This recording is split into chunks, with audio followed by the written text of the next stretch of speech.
Peace, families. Sister Victoria X here, out of Las Vegas, Nevada. I've been really enjoying reading a lot, and so I've been coming on doing some reading, just reading live. And today I'm going to be reading Dr. Ava Muhammad's book, Real Love. The first couple of pieces are relatively short, and so I'm going to start. I'm going to actually start and just read the introduction in chapter 1. I normally am not a person to read the introduction, but something tells me to read this introduction, so that's what I'm going to do. I actually got one of the last physical copies of this book. She did release a digital copy of this, so I'm sure you can Google search "Real Love" by Ava Muhammad, and you'll find it. So we're going to get right into this. Share this out, y'all. Share this out, comment below where you're tuning in from. And if you're catching us on the replay, please type hashtag replay in the comments. All right, so Real Love by Ava Muhammad. Ava Muhammad, Real Love, the power base of the original people and nature's most potent force.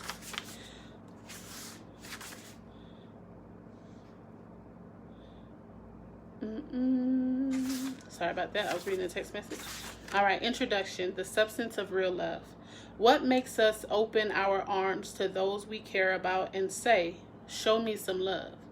It is our need to see it, feel it, absorb it.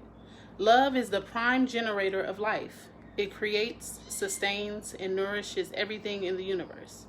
This means all humans have a primary need for love. At the core of your being is the impulse to share and receive this energy on its many levels through physical, mental, emotional, and spiritual contact with others. This is not some vague, abstract idea. It is a substantive, magnetic energy. There are many different forms of human love: parent, child, teacher, student, friend to friend, etc. This book is about love between a man and a woman. All love is equal in the sense that it is a single energy, but it manifests or expresses itself at different levels.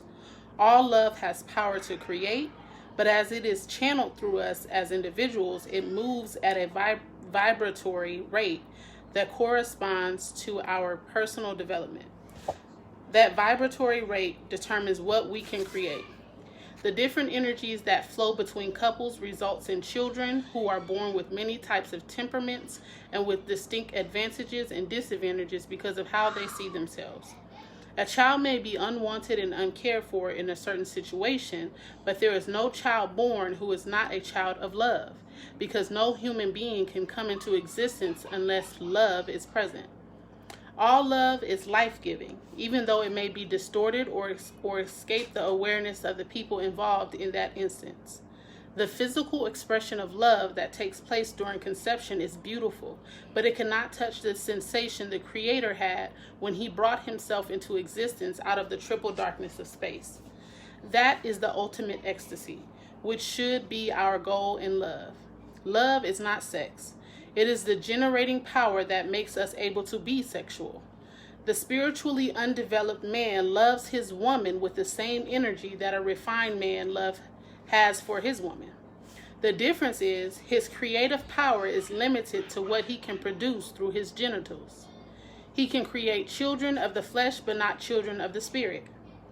The majority of people have only experienced the physical expression of love. Physical love is real, but is only the first, most primitive level. But the highest level is the relationship between two people whose divine essence merges through their minds, bodies, and souls. Each level of love corresponds to a vibratory rate or frequency, which measures the evolution toward perfection in a relationship. Real love is the ultimate communication between two people who unite to form one being, even while each keeps his or her own unique identity and acceptance of self. In order to achieve this state, a couple has to master communication in every sphere: sexual, emotional, mental, and spiritual. Such a relationship grows in power. The mutual attraction never fades because they constantly renew one another. At its deepest level, real love is the recognition of Allah, God, and one another. It goes beyond the physical, beyond the ego, and moves into the very essence of the other person, which is the Spirit of God. The Holy Quran states that Allah God has created everything in pairs. His creative action in producing everything in pairs means we are all subject to the great universal law of opposites. I feel sorry for anyone who claims I don't need anybody. A man needs a woman and a woman needs a man. Everything has a reverse relationship because all life begins as one thing split into two. When that happens, each end of polarity contains the potential of the elements of the other. One pole away from a central point has its reverse characteristic, the same distance from the center. This is the same principle we all understand. Positive, negative, active, passive. Without these two opposite tendencies, there could be no means of producing motion. Without motion, there is no such thing as life. The male and the female are essential to one another. We are attracted to one another because of our differences. We look for and find qualities lacking in ourselves. We embrace the other's essence, and through our union, we both win in the struggle for balance. Part 1. Man and woman, our need for each other. Chapter 1. Is real love romantic? It is in the beginning, then it goes away. It is in the beginning, then it goes away. But if love is real, it returns. What we call romantic love is an illusion, but take comfort in knowing everything in the material world is an illusion. By the time we reach a certain age, we have discovered the pain of reality at the end of an affair or when the enchantment of romance matures into marriage and children. But if we remain true to one another, we can be blessed with the illusion of romance from time to time throughout life. Illusion comes from a word meaning in play. It generally used to mean deception or even hallucination. As human beings, we need drama in our lives, and from the time we are toddlers, we engage in play. Children like to spin around until they are dizzy because something in us is always seeking an altered state of mind.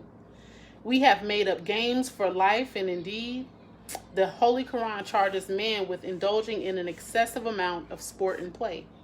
People go to movies and read paperback books about romance.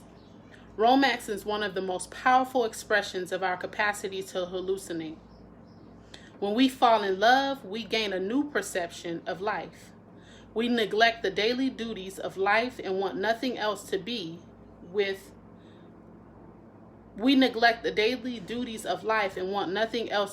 the one we love.